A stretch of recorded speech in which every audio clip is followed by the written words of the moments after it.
سید الانبیاء والمرسلین اما بعد فاعوذ باللہ من الشیطان الرجیم بسم اللہ الرحمن الرحیم ورفعنا لک ذکرک صدق اللہ مولانا العظیم وصدق رسولہ النبی الکریم الامین ونحن علی ذلک لمن الشاہدین والشاکرین والحمد للہ رب العالمین ان اللہ وملائکتہ یصلون علی النبی یا ایہا الذین آمنوا صلوا علیہ وسلموا تسلیما الصلاۃ والسلام علیک یا سیدی یا رسول اللہ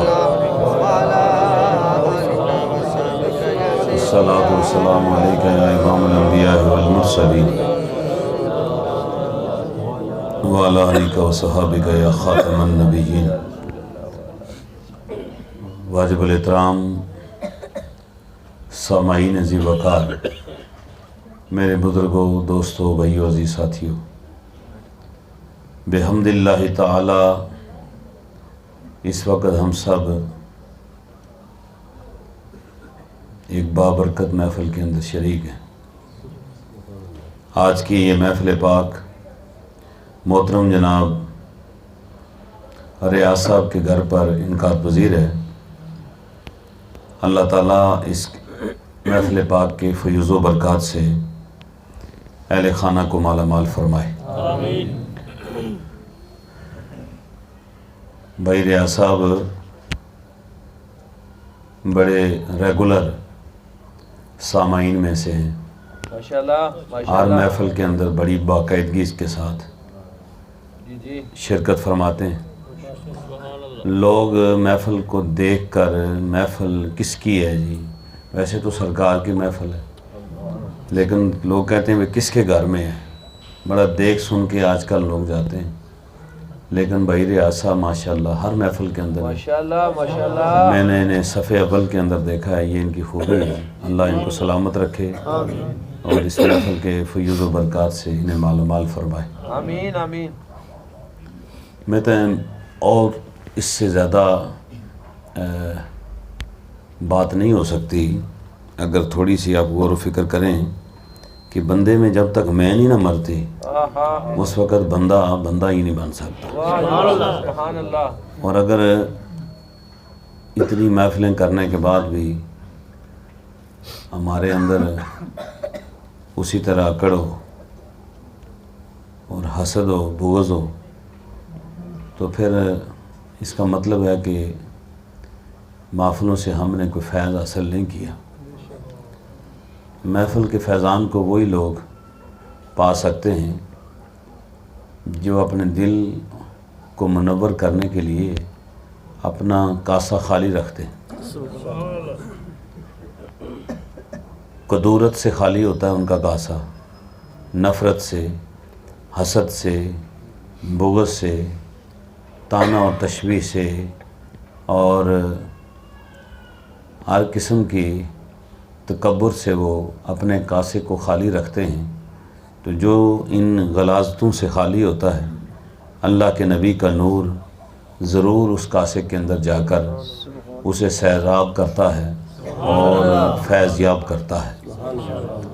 ہماری یہی کوشش ہے، نہ ہی تو اس میں کسی فرد واحد کا کمال ہے اور کوئی کہے کہ جی فلاں آدمی کا کمال ہے، اس کی وجہ سے یہ بڑا یہ کچھ رونق لگی ہوئی ہے۔ یہ رونقیں روز اول سے ہیں ماشاءاللہ اور تا قیامت جاری اور ساری رہیں گی۔ یہ ہم میں سے کوئی نیک آدمی، اللہ کے نبی نے فرمایا 40 آدمی اکٹھے ہو جائیں ان میں ایک میرا آدمی ہوتا ہے۔ یہ کوئی نیک آدمی جس کے فیوز سے ہم سب روزانہ اکٹھے ہو جاتے ہیں اور اللہ رسول کا ذکر کر رہے ہیں۔ دعا کریں کہ اللہ ہمیں اپنے یہ جو تکبر ہوتا ہے اس سے بچائے اور میں سے بچائے کہ ہم بڑے روزانہ محفل کرنے والے ہیں، تو جب یہ میں ہمارے اندر آ گئی تو پھر ہمارے اندر کچھ بھی نہیں رہے گا۔ تو اس سے بچیے اور اپنے آپ کو عاجزی اور انکساری کے ساتھ جوڑ کے رکھیے۔ اللہ آپ کو سلامت رکھے، آپ کی نسلوں کو سلامت رکھے اللہ اسی طرح کے یہ محفلیں کرنے کی ہمیں توفیق عطا فرمائے۔ آدمی کیا ہوتا ہے، اندر سے کیا ہے، باہر سے کیا ہے، ہم ظاہر کو دیکھتے ہیں، باطن اس کا کیا ہے، وہ اللہ کے کتنا قریب ہے، اللہ کے رسول کے کتنا قریب ہے، یہ اللہ جانتا ہے یا اس کا رسول جانتا ہے۔ ہم ان چیزوں سے غافل ہیں، ہماری نگاہ اتنی مضبوط اور قوت والی نہیں ہے کہ ہم کسی کے دل میں جھانک سکیں کہ یہ اندر سے بھئی سچا مسلمان ہے، منافقت کر رہا ہے، یا عاشق رسول ہے، پکا مومن ہے۔ اس کی جانچ پڑتال تو اللہ کے نبی کے دور میں ہوتی رہی، اور اللہ کے نبی کے دور میں ان چیزوں کو اچھی طرح پرکھا جاتا رہا۔ یہ آج کے معاملات کے اندر ہمارے لیے یہ حکم یہی ہے کہ فتویٰ ظاہر پہ ہوگا، جو ظاہر میں ٹھیک ہے ہمیں اسے باطن میں بھی ٹھیک ہی سمجھنا چاہیے، اور ہمیں یہ نہیں کہنا چاہیے کہ یہ اندر سے بڑا یہ ہے۔ میں اندر کو اللہ جانتا ہے کہ اندر کس کا کتنا پاک ہے۔ تو میرے محترم سامعین، اپنے درمیان ایک محبت اور الفت کا رشتہ قائم کیجئے، غلط فہمیوں کو نہ پھیلائیے، اور بہتان تراشی سے بچیے۔ اللہ کے نبی صلی اللہ علیہ وسلم نے ارشاد فرمایا کہ بندے کے فاسق ہونے کے لیے اتنا ہی کافی ہوتا ہے کہ وہ سنی سنائی بات کو آگے بڑھا دیتا ہے۔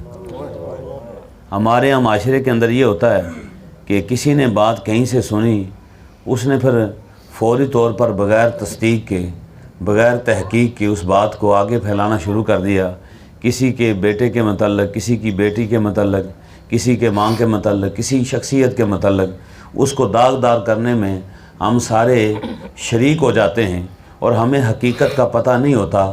پھر بعد میں جا کے پتہ چلتا ہے کہ یہ جتنی بات پھیلائی گئی ہے یہ ساری کی ساری جھوٹ پر مبنی تھی۔ تو پھر ہم نادم ہوتے ہیں، لیکن اس وقت کا نادم ہونا اللہ کی بارگاہ میں قابل قبول نہیں ہے۔ میں اس کی چھوٹی سی مثال قرآن پاک سے آپ کو دیتا ہوں جی، اور اس کے بعد پھر میں اپنے موضوع کے چند جملے آپ کے گوش گزار کروں گا۔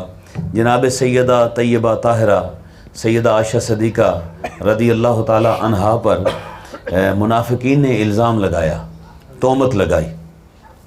منافقین نے ایک پوری پلاننگ کے ساتھ، جو تہمت لگانے والے لوگ ہوتے ہیں نا وہ پری پلاننگ ہوتے ہیں، بڑے پلانر قسم کے لوگ ہوتے ہیں، بڑی پلاننگ کر کے انہوں نے حضرت سیدہ عائشہ صدیقہ پر تہمت لگائی، تو وہ تہمت پورے مدینے میں آگ کی طرح پھیل گئی، اور کئی لوگ اس کے اندر سادہ لوگ بھی جو ہے وہ شامل ہو گئے، اور وہ بھی باتیں کرنا شروع ہو گئے۔ تو اللہ نے قرآن پاک کا نزول فرمایا۔ اللہ نے فرمایا کہ پہلے اللہ نے ان لوگوں کی مذمت کی، کن الفاظ کے اندر کی، ذرا اسلوب بیان دیکھیے۔ اللہ نے فرمایا مومنو، اے مسلمانوں، تمہارے پاس جب یہ بات پہنچی تھی تو تم نے یہ کیوں نہ کہا کہ یہ جھوٹ ہے؟ گل سمجھ آئی جی؟ بھئی تمہارے پاس جب نبی کی زوجہ کے متعلق غلط بات پہنچی تو تمہارا تو ایمان یہ ہونا چاہیے تھا نا کہ ہمارے نبی کے بیوی کے متعلق بات ہے، تو اسی وقت تم نے غلط کیوں نہیں کہا کہ یہ جھوٹ ہے؟ اسی وقت تم نے اس کی مذمت کیوں نہیں کی؟ تم خاموش کیوں رہے؟ یہ کن کو کہا گیا؟ جو خاموش رہے، جو شامل نہیں تھے، انہوں نے بات کو صرف خاموش رہے، وہ بولے نہیں۔ تو اللہ نے فرمایا تم نے یہ فوری کیوں نہیں کہا کہ جھوٹ پر مبنی بات ہے، ہم اس کی مذمت کرتے ہیں؟ تم نے یہ نہیں کہا۔ اور جو شریک ہوئے ان کے متعلق کہا کیا تمہیں معلوم نہیں تھا کہ یہ کس کی بیوی ہے؟ اور تم ایسی باتیں کرنا شروع ہو گئے۔ کیا تمہاری زبانیں اس وقت ٹوٹ کر گر نہیں گئیں؟ کیا تمہارے ارادے اس وقت تباہ و برباد نہیں ہوئے کہ تم نے ایسا پروپیگنڈا اور اس کے اندر تم شریک ہو گئے، اور اللہ کے نبی صلی اللہ علیہ وسلم کو تم نے آپ نے اذیت پہنچانے کا کام جو ہے بھرپور طریقے سے کیا؟ یہ ساری باتیں کہنے کے بعد آگے اللہ تعالیٰ ارشاد فرماتا ہے کہ اے مسلمانوں، جب کسی کی بات تم تک پہنچے تو بغیر تحقیق کے اس بات کو آگے پھیلانے میں اس کے اعلی کار نہ بنے۔ اب مسلمان ہیں نا سارے، ہیں کہ نہیں؟ سارے مسلمان ہیں۔ میں کسی سے سرٹیفکیٹ تو نہیں مانگ رہا، لیکن اتنا ہے کہ ہم مسلمان کی بستی میں رہ رہے ہیں اور مسلمانوں کے گھر میں پیدا ہوئے ہیں، ہم مسلمان ہیں۔ ہمیں یہ کرنا چاہیے کہ ہمیں پروپیگنڈا کرنے سے پہلے یہ سوچنا چاہیے کہ ہم مسلمان ہیں۔ ہم کیا ہیں؟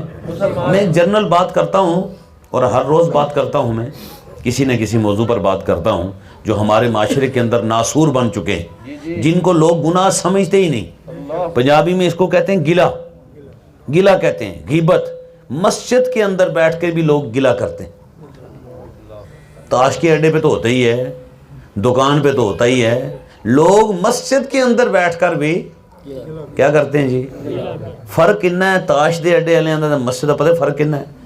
وہ تاش کے اڈے والے تو گلا سٹارٹنگ پہ جب کرتے ہیں تو کچھ بولتے نہیں، مسجد والے کہتے ہیں انج گلا کرنا ہے تے بری گل ہے، پر میں ان کرن لگا جے تسی سنی جاؤ۔ یعنی وہ برا سمجھ کے اسے کرتا ہے۔ جو آدمی برا سمجھ کر برائی کرے وہ زیادہ گناہ گار ہے۔ اور پھر یہ ہم اس پروپیگنڈے کے اندر شریک ہو جاتے ہیں، شامل ہو جاتے ہیں۔ میرے دوستوں، بزرگوں، برادریاں، رشتہ داریاں، تعلق، واسطہ، یہ اللہ تعالیٰ نے نا کس لیے بنائے؟ یہ تعارف کے لیے اللہ نے بنائے۔ یہ اونچ نیچ جو ہے یہ اللہ کی بنائی ہوئی نہیں ہے، یہ ہم نے بنائی ہے کہ فلاں بڑا ہے فلاں چھوٹا ہے، نہیں، یہ سارے اللہ کے بندے ہیں۔ بڑا وہ ہے جو صاحب تقوی ہے، جو متقی ہے وہ بڑا ہے۔ بس کسی برادری سے تعلق ہونا، کسی عہدے سے تعلق ہونا بڑا ہونے کی نشانی نہیں ہے۔ آپ دیکھیے حضور نے جب اعلان نبوت کیا تو بڑے جو تھے وہ کفار مکہ اپنے آپ کو بڑے کہلاتے تھے، مشرکین مکہ اپنے آپ کو وڈیرے، جائیداد کے مالک، بینک بیلنس، ہر قسم کی ان کے پاس سہولت تھی، اور برادری والے، کنبے والوں کہ ہم بڑے ہیں۔ اور اللہ نے فرمایا نہیں، تم نہیں بڑے، بڑا وہ ہے جو اللہ کے قریب ہے۔ اور یہ جو زمانہ جاہلیت کی باتیں تھی کہ بڑا وہ ہوتا ہے جس کے ہاتھ میں ڈنڈا ہو، جس کی جو تگڑا ہو، یہ باتیں آج بھی ہمارے اندر اسی طرح پائی جاتی۔ آج غریب جھونپڑی میں رہنے والا جتنا صاحب تقوی ہو، جتنا بھی صاحب تقوی ہو، اس کو کوئی آدمی بڑا نہیں کہتا۔ سلام اسے کیا جاتا ہے جو بدماش ہو، جو ڈنڈے والا ہو، زور والا ہو، بدماش کو سلام کیا جاتا ہے، اور صاحب تقوی آدمی کو اس کا مذاق کیا جاتا ہے، اس کے ساتھ ہنسی کی جاتی ہے، اس کی عزت اور رسپیکٹ نہیں ہوتی۔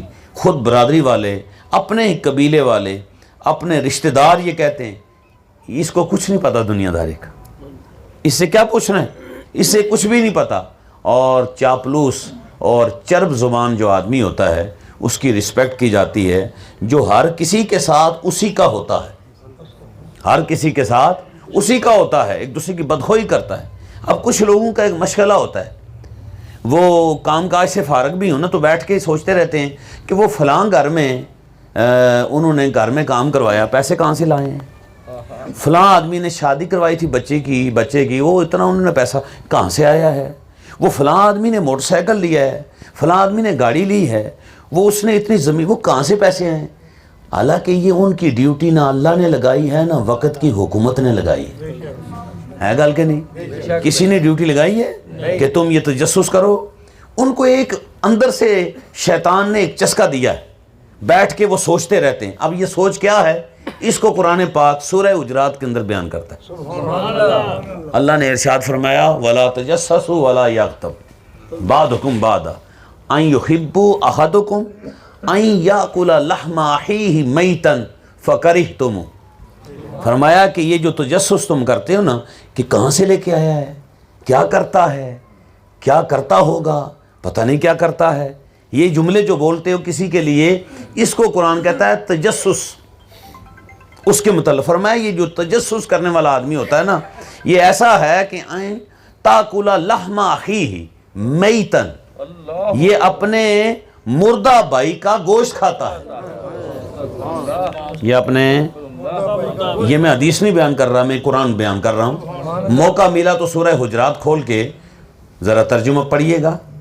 بھائی زندہ، اور زندہ کا گوشت بھی نہیں کھا سکتا، پھر مردہ کا گوشت کھانا، اور پھر بھائی کا گوشت کھانا، یہ کتنا مشکل ہے۔ جب یہ آیت نازل ہوئی نا تو کئی صحابہ کرام کو اس بات پر کچھ ڈاؤٹ تھا کہ یار بات کیا ہے، کسی کا ہم نے گلہ شکوہ کیا، غیبت کی، اور اس کے عوض میں جو گناہ ہے وہ کتنا کبیرہ ہے۔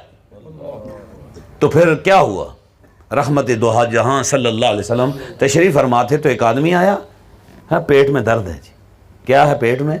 شدید قسم کا درد تھا. حضور نے اسے کیا کروائی، انگلی منہ میں ڈال کے اسے کیا کروائی تو گوشت کے لوتھڑے اور بوٹیاں نکلیں. وہ بھی حیران. اب حضور نے پوچھا نہیں ابھی کہ گھر سے کیا کھا کے آئے ہو، لیکن وہ خود اس گوشت کو، بوٹیوں کو دیکھ کر بڑا حیران ہوا اور سوچنے لگا کہ یہ میں نے تو ایک ہفتہ ہو گیا ہے گھر میں گوشت ہی نہیں پکا ہمارے. اب نبی پاک علیہ السلام نے وضاحت فرمائی. اب حضور نے صحابہ کو مخاطب کر کے فرمایا کہ اللہ نے ارشاد فرمایا کہ یہ جو آدمی غیبت کرتا ہے، کسی کی ٹو میں لگا رہتا ہے، تجسس کرتا ہے، یہ اپنے مردہ بھائی کا گوشت کھاتا ہے. یہ دیکھیے جب اس نے کیا کر لی، ہم سے تو وہ بہتر تھا نا، حضور کی بارگاہ میں آ کے پاک ہو گیا. ہمیں تو پاک کرنے والا کوئی نہیں ہے، تو ہم تو چسکے میں ہوتے ہیں، اور جتنا یہ چسکا ہے نا اتنے کم ہی چسکے ہوتے ہیں. لوگ لگے رہتے ہیں لوگ کسی کو نہ غریب ہونا پسند کرتے ہیں نہ کسی کو امیر ہونا پسند کرتے ہیں. کسی کے پاس پیسہ آ جائے تو تبھی رشتہ دار جلنا شروع ہو جاتے ہیں، اور اگر کوئی غربت کی چکی میں پس رہا ہے تو لوگ اس کو ایک وقت کی دوائی لے کے دینے کے لیے تیار نہیں. کینسر کا مریض ہے ہاسپٹل میں جناب، آخری سانسوں میں ہچکیاں لے رہا ہے، اور اس کا کوئی طرفدار نہیں، اس کے بھائی، اس کے رشتہ دار اس سے کوسوں میل دور ہیں، اور کوئی ایک دن کی دوائی لینے کے لیے اس کو تیار نہیں. وہ ڈائلسس کروا رہا ہے اور ہر ہفتے جا کر اس کے ہزاروں روپے خرچ آ رہا ہے. کبھی کسی رشتہ دار نے آگے بڑھ کے نہیں کہا کہ میں تیرے ڈائلسس کا ایک ہفتے کا خرچہ اٹھاتا ہوں، لیکن جب وہ مرا تو آ کے برادری والے لڑنا شروع ہو گئے، جی روٹی ہم نے پکانی ہے. کیا کرنا ہے؟ روٹی ہم نے پکانی ہے، اور ہم نے ذرا گوشت ڈال کے روٹی پکانی ہے تاکہ لوگوں کو پتہ چلے وہ روٹی فلاں صاحب نے پکائی ہے. سوچئے کہ آپ زندہ کو سہارا نہیں دے رہے، اور جب مر جائے تو اس کے چرپائی کو کندھا دینے کے لیے دوڑ رہی، جی میں مجھے 40 نیکیاں ملیں گی اور میرے گناہ معاف ہوں گے. اگر مردہ کو کندھا دینا ثواب ہے تو زندہ کو بدرجہ اتم ثواب ہے. یہ کیوں نہیں آپ نے سنا؟ وابی، شیعہ، سنی، دیوبندی سارے کوڑے وٹے دی روٹی پکا دینے. اتھے کئی فتویٰ نہیں لاندا وہ جائز ہے ناجائز ہے، اس پہ کوئی بندہ نہیں بولتا. سارے کہتے ہیں نہیں جی پھر کیا کریں، دنیا داری ہے، چلنا پڑتا ہے، رشتہ داری ہے. ہمارے رشتہ دار بھی کیونکہ اس لیول کے ہیں کہ ہم ہلکا پھلکا تو کھانا ان کے لیے پکا نہیں سکتے. ہمارے رشتہ دار ان کا سٹیٹس جو ہے وہ بڑا ہیوی قسم کا سٹیٹس ہے. اب سنیے اللہ کے نبی صلی اللہ علیہ وسلم نے کیا ارشاد فرمایا. حضور نے فرمایا کہ وہ دعوت ولیمہ جس میں کسی غریب کو نہ بلایا جائے اللہ کو کبھی بھی وہ قبول نہیں. ولیمے کی دعوت میں غریب کو نہ بلایا جائے، اللہ ولیمے کی دعوت جو خوشی کی دعوت ہے اس کو مردود قرار دیتا ہے. آگے اندازہ خود کیجئے. اب پڑھے لکھے لوگ، سیانے لوگ ہیں، مجھ سے زیادہ تجربہ رکھنے والے لوگ ہیں، میں تو صرف نشاندہی کرتا ہوں، میں تو اشارے کر رہا ہوں کہ کیا کیا ہم غلط کر رہے ہیں. اور ہوتا کیا ہے کہ وہ بیچارہ ہاسپٹل میں 6 مہینے تک دھکے کھاتا رہا، اس کی اولاد ہینڈ ٹو ماؤتھ ہوگی، بالکل ننگے ہو گئے وہ بیچارے. انہوں نے اپنے گھر سے زیور بیچا، زمین بیچی، مکان بیچا، باپ کے علاج پر لگاتے رہے. رشتہ دار بالکل ہاتھ کھڑے کر دیے، کوئی قریب آنے کے لیے تیار ہی نہیں ہے. اب جب بالکل وہ بیچارے غریب ہو گئے تو آپ کہتے ہیں جی کل کا ختم، ذرا چنگا تگڑا کرا، 10ویں پہ تو نے کیا پکایا ہے، تم نے رشتہ داروں کو کیا کھلایا. وہ باہر جا کر اسی جگہ پر اس کے گھر سے باہر نکل کر سالن میں اور چاولوں میں بوٹیاں گننا شروع ہو جاتے ہیں. میں دیکھیے ہم مسلمان ہیں یار، رشتہ داری اپنی جگہ پر، سب سے پہلے ہم کیا ہیں؟ مسلمان ہیں یار. ہمارے نبی نے ہمیں یہ درس دیا ہے. میں نے تو ایسے کئی لوگوں کو دیکھا ہے ابھی تدفین نہیں ہوئی اور جناب ادھر روٹی چل رہی ہے، روٹی کھائی جا رہی ہے. باقاعدہ طور پر جنازے میں اعلان ہوتا ہے یا نہیں کہ پرونے روٹی کھا کے جایا جے تے کرواندے کہدے کولوں اعلان ہو؟ مولوی صاحب کولوں. تے مولوی اعلان نہ کرے انہاں نے مسیتوں باہر کڈو، انہیں ساڈے جی پرونے اعلان نہیں کیتا ہوئے، پرونے توڑے تے اعلان ہو تے کولوں پیا کراندے ہو. دعوت مولوی کولوں، ظاہر مولوی انہاں دا کوئی کاما سمجھدے نے. مولوی جی نائی نو کاٹ دے کے کلی مولوی نے ہے وہ مولوی صاحب پرونے روٹی کھا کے جان، پرونا کوئی نہ جائے، پرونے روٹی کھانا ہے. وہ اللہ کے لیے آئے ہیں، وہ جنازہ پڑھنے کے لیے آئے ہیں یا روٹی کھانے کے لیے آئے ہیں؟ سوچئے، غور و فکر کیجیے. ہر بندے کو گڈی ہے کہ نہیں؟ موٹر سائیکل ہے، سائیکل ہے. اتنا آدمی کون سا دور سے، ہاں کوئی آدمی بڑا دور سے آ گیا جی. اب جو دور سے آ گیا شریعت نے اس کا حل نکالا ہوا ہے. شریعت نے گھر والوں کا بھی حل نکالا ہوا ہے. اللہ کے نبی کے دور میں فوتیاں نہیں ہوتی تھی، طریقہ کار موجود ہے. صحابہ کے دور میں، ائمہ کے دور میں، تابعین کے دور میں، بات سارا دور 1200 سالہ تاریخ بھری پڑی ہے.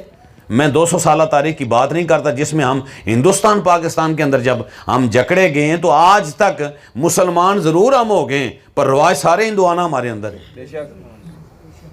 یہ جو رواج ہے، یہ ہماری روٹی وہ پکائیں اور ان کی ہم پکائیں، یہ تو ہندوانہ رواج ہے. مسلمان کا تو یہ تصور ہی نہیں ہے. مسلمان کا تصور یہ ہے، صحیح بخاری کے اندر حضور نبی اکرم صلی اللہ علیہ وسلم نے ارشاد فرمایا.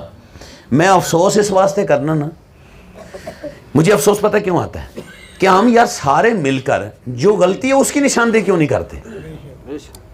دیوبندی ہو، کوئی وابی ہو، شیعہ ہو، یار یہ تو فرقے ویسے ہی بنے ہوئے ہیں نا. یہ علیحدہ دکانداری ہے. پہلی جو سٹیپ ہے وہ ہم مسلمان ہیں. بے شک. تو ہم سارے مل کر جو غلطیاں ہمارے اندر ان کو نامینیٹ کریں کہ یار یہ فلاں غلطیاں ہمارے اندر ہو رہی ہے، لیکن وہ غلطیوں میں سارے شریک ہیں. اور زور کہاں پہ دیا جاتا ہے؟ سال ثواب نہ کرے جی محل ہے. دسو آپ بات اس پہ کریں جو غلط ہو رہی ہے اور اس میں سارے شریک ہیں. وہ غلط بات کو کوئی بولنے کے لیے، سٹینڈ لینے کے لیے کوئی تیار ہی نہیں ہے. اور جو بات اگر کوئی آ جا کے دعا کی ہو گئی، نیکی کی ہو گئی، اس پر پھر آ کر جناب مناظرے ہوتے ہیں. ابھی کبھی آپ نے کوئی مناظرہ دیکھا ہو؟ نیٹ پہ ریسرچ کریں، آپ کو مناظرہ نظر آئے گا نبی نور ہے یا بشر ہے، مناظرہ نظر آئے گا. آپ کو مناظرہ ملے گا نبی کے پاس علم غیب ہے. یعنی کہ دو ایسے آپ کو متنازع فی نظریات ملیں گے جو نبی پاک صلی اللہ علیہ وسلم کو نعوذ باللہ ماپ رہے ہیں، تول رہے ہیں. ایسے نظریات کو آپ کو ملیں گے، لیکن آپ کو کوئی ایسا مناظرہ نہیں ملے گا جس میں یہ ہو کہ مولوی آپس ہی مناظرہ کر دیں کہ یار ہے جڑی کوڑے وٹے دی روٹی شوٹی پکانے ہیں بڑا غلط کام ہے، ادھر تے دلائل دیتے جان، بھائی غلط گل انہوں چھڑ دو سارے. اس کا مطلب یہ ہے کہ یہ دکانداریاں ہیں، ہمیں غور کرنا چاہیے. اور پھر جب ختم کی محفل ہو، ہمارے مولوی صاحب اپنے قد سے 2 فٹ اونچا ہو کے وہ یہ ثابت کرواتے ہیں کہ ختم دینا جائز ہے. 1.5 گھنٹہ انہوں نے تقریر کی تھی، لوگ دھوپے بہ کے سنتے رہے، پریشان بندے ہوئے نے. تو کی ہے جی مولوی صاحب آتے ہیں ختم جائز ہو، جائز نہیں تھے، ناجائز سمجھ کے آئے نے، جننے آئے نے جائز سمجھ کے آئے نے نا. انہوں نے تو جائز کی دسنا، انہوں نے دس بھائی وہ جڑے یتیم نے جن کا باپ 6 مہینے تک ہاسپٹل میں موت اور زندگی کی کشمکش میں رہا، جنہوں نے گھر کی کوڑی کوڑی بیچ دی ہے، اب لوگوں کو یہ بتا کہ یہ یتیم ہے، ان کا مال کھانا حرام ہے، ان کا مال کھانا تو انہوں کو کٹا ذبح کروا کے جناب چنگا جناب پورے 10ویں تک 40ویں تک ختم دلوا رہے ہیں. اور بار بار یہ کہہ رہا ہے کہ جناب یہ ثواب ہے لوگوں کو کھلانا. اللہ قرآن میں کہتا ہے یتیم کا مال کھانا حرام ہے، یتیم کا مال کھانا حرام ہے. اس پر کیوں نہیں فوکس کرتے؟ تو میرے دوستو بزرگوں، میری گزارش یہ ہے کہ ہم مسلمان ہیں یار. وہ مسلمان بہت بڑی چیز ہوتی ہے یار. وہ مسلمان کو چھوٹا سا سٹیٹس نہیں ہے. مسلمان وہ ہے کہ جس کو اللہ نے یہ ارشاد فرمایا کہ یہ ساری روئے زمین تیری ہے. سبحان اللہ. مسلمان کو معمولی چیز نہیں ہے، بہت بڑا، ساری دنیا میں بلند ہے تو وہ مسلمان ہے جس کے لیے اللہ نے قرآن نازل کیا، جس کے لیے اللہ نے ہدایت اور دین اسلام جسے دیا، اسے مسلمان کہتے ہیں. اب مسلمان جو ہے وہ بے لگام گھوڑا تھوڑا ہی ہے، جو مرضی کھا لے، جو مرضی پی لے، جو مرضی کر لے، اپنی مرضی کا نہیں. ہمارے لیے حدود اور قیود مقررہ ہیں. ایک ہاتھ میں ہمارے قرآن ہے، دوسرے ہاتھ میں سنت مصطفیٰ ہے. سبحان اللہ. سبحان اللہ. تکبیر، نعرہ رسالت، یا رسول اللہ، نعرہ حیدری، یا علی. لو تسی پریشان ہو گئے ہو نا، اور میں تمہیں ہاسے دی گل سنانا. اور تسی ذرا ہاسے آ جائے، میں مزاحی گل نہیں سنا رہے ہیں لیکن میں ایک بالکل کنفرم گل سنا رہے ہیں. یہ واعظ و نصیحت کیوں نہیں ہوتا؟ اے جڑی میں گل پہ کرنا یہ کیوں نہیں ہوندی؟ یہ وجہ ہے جڑا مولوی یہ کرے نا تقریر، وہ بھوکھا مر جائے تو انہوں کوئی شے نہیں دینی ہوندی. دوجے مولوی ہے ڈھیر پیسے لے جاندے نے، انہاں ایتھے ہاتھ رکھنا تے سیف ملوک سنانی، تو ہاں واہ بھائی واہ مولوی، تو ہاں جناب کپڑے بھی اپنے پھاڑ چھڑنے تے جوں پیسے سٹنے. نعت خان ایتھے ہاتھ رکھے تھوڑی سر لاوے تو انہوں کروڑپتی بنا چھڑنا ہے. کیڑا مولوی بیوقوف ہے وہ آکھے کہ بھوکے مرو تو دوجے نوں نصیحتاں کرو, انہاں نوں ختم کھان دیو تو سانوں پیسے کھان دیو, یہ جو مرضی کرو. اصل گل ہے وے جدوں یہ کبھی بھی نہیں ایسا ہو سکتا. پتہ ہے کہ انگریز سامراج نے کیا کہا, اور یہ جو نواب تھے جتنے جنہوں نے انگریز کا ساتھ دیا اور بعد میں پھر انہوں نے غریبوں کے بچوں کو پڑھنے نہ دیا, تو یہ غریب تھا, اس نے نواب کو کہا کہ جی نواب صاحب میں اپنے بچے نوں سکول پانا چاہنا. تو انہوں نے کہا تیرا بچہ سکول پڑھے تو ساڑھے حکے آگ کیڑا بندہ ترسی, تیرا بچہ اگر سکول پڑھے گا تو ہمارے کام کون کرے گا. یعنی انہوں نے اس کو غریب کو علم سے دور رکھا, اور مذہبی لوگوں نے ایک پروٹوکول دے کر غیر رسمی باتوں کو دین میں ڈال کر لوگوں کو دین سے اتنا دور کر دیا کہ یہ کہنا شروع کر دیا کہ لو جی تسی نا سال بعد محفل میلاد کرا دیا جے, دانے توڑے کروں نہیں مکن لگے. خوشحالی ہونی تو جدوں جدے کروں دانے نہ مکن, انہوں نماز پڑھنے دی کی لوڑ ہے. انہوں نے سال بعد ایک دن کرنا ہے کام, تھوڑے پیسے خرچ کرو, جناب محفل میلاد کروا دو. اور جناب اسے کہہ دیا کہ تو نے محفل میلاد کروائی ہے, تو نے محفل نعت کروائی ہے, اور تجھے اللہ نے جنت دے دی ہے. تو جنہوں جنت ایک دن کم کرنا لب جائے انہوں 5 دن وضو کر کے نماز پڑھنے دی لوڑ کی. سمجھائیے کہ گل یہ قصور ہے مذہبی پلیٹ فارم کا. اصل میں جو فریضہ تھا وہ ان لوگوں تھا جو حکمران ہیں, انہوں نے قوم کو بتانا تھا کہ صراط مستقیم پر چلو. ساڑھے ملک کے تسی آندے ہو غربت ہے, آندے ہو نا سارے, تسی ذرا ویکھو کہ اگلے دن نیٹ تے ایک ویڈیو آئی ہے, ਉਹਦੇ ਵਿੱਚ ਇੱਕ ਸ਼ਾਦੀ ਦਾ ਫੰਕਸ਼ਨ ਸੀ. ਸ਼ਾਦੀ ਦੇ ਫੰਕਸ਼ਨ ਵਿੱਚ ਮਹਿੰਦੀ ਦੀ ਰਸਮ ਵਿੱਚ ਉਹਨਾਂ ਜਿਹੜੇ ਪੈਸੇ ਸੁੱਟੇ ਨੇ ਡਾਲਰ ਸੁੱਟੇ ਨੇ. ਉਹਨਾਂ ਕਿੰਨੇ ਡਾਲਰ ਸੁੱਟੇ ਨੇ ਕਿ ਬੋਰੀਆਂ ਦੇ ਨਾਲ ਲੋਕਾਂ ਨੇ ਇਕੱਠੇ ਕੀਤੇ ਨੇ, ਬੋਰੀਆਂ ਭਰੀਆਂ ਨੇ ਲੋਕਾਂ ਨੇ. ਮੋਬਾਈਲ ਸੁੱਟੇ ਨੇ ਉਹਨਾਂ ਨੇ, ਮਹਿੰਗੇ ਮਹਿੰਗੇ ਕਿਸਮ ਦੇ ਉਹਨਾਂ ਮੋਬਾਈਲ ਸੁੱਟੇ ਨੇ. ਬਰਾਤਾਂ ਗਈਆਂ ਨੇ, ਤੁਸੀਂ ਵੇਖਿਆ ਲੋਕੀ ਹੈਲੀਕਾਪਟਰ ਦੇ ਨਾਲ ਪੈਸੇ ਸੁੱਟਦੇ ਨੇ. ਬਰਾਤਾਂ ਜਾਂਦੀਆਂ ਨੇ ਮੈਰਿਜ ਹਾਲ 'ਚ, ਤੁਸੀਂ ਸ਼ਹਿਰ ਟੁਰ ਜਾਓ, ਲਾਹੌਰ ਟੁਰ ਜਾਓ, ਇਸਲਾਮਾਬਾਦ ਟੁਰ ਜਾਓ, ਤੁਸੀਂ ਵੇਖੋ ਲੋਕੀ ਜਨਾਬ ਦੂਸਰੇ ਮੁਲਕ ਦੀ ਮਹਿੰਗੀ ਕਰੰਸੀ ਯੂਰੋ ਡਾਲਰ ਲਿਆ ਕੇ ਬਰਾਤਾਂ ਦੇ ਸੁੱਟਦੇ ਨੇ. ਇਹ ਗਰੀਬ ਮੁਲਕ ਦਾ ਹਾਲ ਹੁੰਦਾ ਹੈ? ਨਹੀਂ, ਇਹ ਗਰੀਬ ਮੁਲਕ ਨਹੀਂ ਹੈ, ਸਿਰਫ ਬੇਤਰਤੀਬੀ ਹੈ. ਇੱਥੇ ਤਰਤੀਬ کوئی نہیں, باقی غریب نہیں ہے یہ ملک, نہ لوگ غریب ہیں. کیوں کہ اللہ نے ایک قانون بنایا ہے, اللہ کے نبی نے ایک قانون بنایا ہے. اللہ کے نبی نے کیا قانون بنایا؟ حضور نے فرمایا کہ اللہ نے مجھے یہ اختیار دیا ہے کہ میں امیروں سے لوں اور غریبوں میں تقسیم کروں. امیروں سے لوں غریبوں میں تقسیم کروں. اب دیکھیں نا, حضور نے سٹیٹ بنائی, ریاست مدینہ کا قیام رکھا 2 سال کے بعد, کیونکہ 10 سال تک حضور کی زندگی ہے ریاست مدینہ میں. 10 سالہ زندگی میں پہلے 2 سالوں کے بعد زکوٰۃ دینے والے سارے تھے, لینے والا کوئی نہیں تھا. آج اگر کوئی زکوٰۃ نکالتا ہے تو وہ 500 روپے میں اس کو دے دیے, 500 اس کو دے دیے, اور وہ اپنے ہی ووٹر کو جن سے اس نے ووٹ لینے ہوتے ہیں ان کو زکوٰۃ تقسیم کر کے تصویریں بناتا ہے کہ بھائی یہ فلاں صاحب جو ہیں وہ زکوٰۃ تقسیم کر رہے تھے. اللہ کے نبی نے فرمایا جس کو تو زکوٰۃ دے رہا ہے اس نیت سے دے کہ میں اس کو اپنے پاؤں پہ کھڑا کروں گا اور اگلے سال یہ زکوٰۃ دینے والا بن جائے. اگلے سال یہ زکوٰۃ دینے والا بن جائے. لوگوں کو مانگت نہیں بنانا چاہیے یار, مانگت نہ بنائے لوگوں کو کہ وہ ان کو مانگنے کی یار سال بعد تم زکوٰۃ لے کے جانا. نا, ان کو اپنے پاؤں پہ کھڑا کرنا یہ نبی کی سنت ہے. نبی کی یہ سنت ہے کہ لوگوں کو پاؤں پہ کھڑا کیا جائے, ان کو اتنے پیسے دیے جائیں. اور نبی پاک صلی اللہ علیہ وسلم نے پہلے 2 سال نظام کو قائم کیا نا, تو اگلے سال زکوٰۃ دینے والے سارے تھے. اور کل اللہ ٹائم ہو گئے, 2 منٹ ہوتے ہو گئے نا بھائی. لو بھائی اللہ تعالیٰ تمہیں عمل دی توفیق عطا فرمائے. میں جڑیاں گلاں کیتیاں نے ویسے موضوع میرا ہور سی تو گل دے نال گل نکل آئی ہے. جو میں گلاں کیتیاں نے اگر میں کوئی غلط جملہ میرے چوں نکل گیا تو اللہ مینوں معاف فرمائے, اور اگر میں صحیح گل کیتی تو اللہ مینوں تے تانوں ساریاں نوں عمل کر کے اپنی زندگی بہتر کرن دی توفیق عطا فرمائے. وما علینا الا البلاغ المبین.